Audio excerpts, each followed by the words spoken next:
and a huge parcel was there. It was as big as a TV. It had my name on it, so I brought it into my room. It was as dusty as an old cupboard. Boom! What was that? I looked around. All I could see was dust. It was like a sandstorm, but instead of sand, it was dust. Once the dust cleared, I saw dinosaurs. I saw a glimpse of gulls, and then a baby dinosaur darting down the corridor. It was heading to the washing room with a surfboard.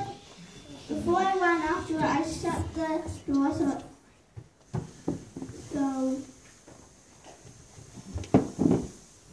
because I didn't want any more dinosaurs escaping. I ran to the washing room and I couldn't believe what I saw. Oh my gosh! I saw the baby dinosaur surfing in the washing machine. Then I heard something terrible. Crash! I looked at my bedroom door. My bedroom door was broken. All the dinosaurs were free. I ran into my bedroom. I grabbed my washing basket.